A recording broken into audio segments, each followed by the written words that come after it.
You've heard the phrases before, keeping up with the Joneses, or the haves and the have-nots. Most of the time, those phrases are about money, homes, titles, cars, status, tangible assets. And yes, tangible assets matter. They provide comfort, opportunity, and stability. But let me challenge the definition we've been given. Because I believe this: a person who has everything but lacks peace, joy, love, self-control, emotional intelligence, and temperance doesn't have anything at all. And on the flip side, a person who possesses those intangible assets can survive loss, betrayal, uncertainty, and storms that money cannot fix. That's the real divide. Not rich versus poor, but grounded versus empty. Scripture asks a sobering question. What does it profit a man to gain the whole world and lose his soul? In other words, what good is success if you lose your sense, your moral compass, and your inner stability? Here's the truth most people won't say out loud. The have has direction. The have has peace, even when life isn't perfect. The have has joy that isn't dependent on circumstances. The have has self-control, the discipline to say no today for a better tomorrow. The have emotional intelligence, the ability to regulate emotions instead of being ruled by them. The have has temperance, balance, restraint, and wisdom.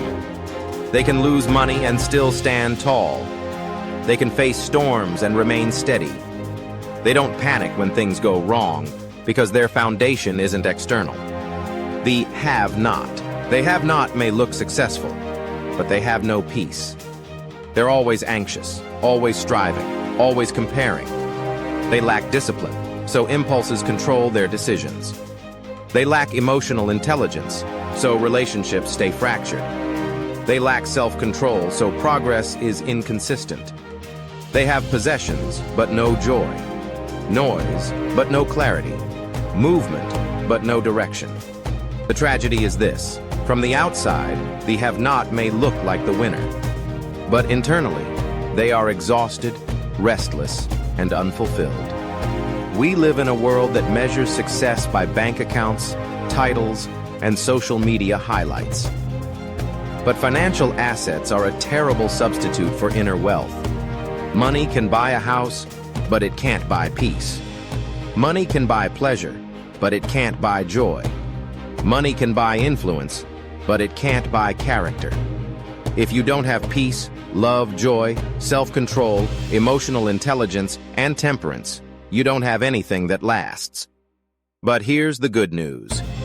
These assets are available to anyone willing to do the inner work.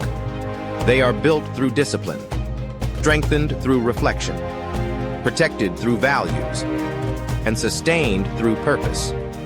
So the real question isn't, what do I own? It's, who am I becoming?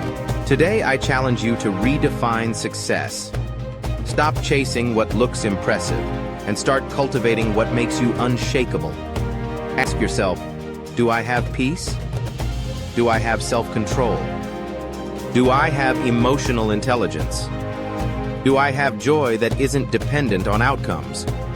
If this message resonated like this video, subscribe and share it with someone who needs to rethink what it truly means to have it all.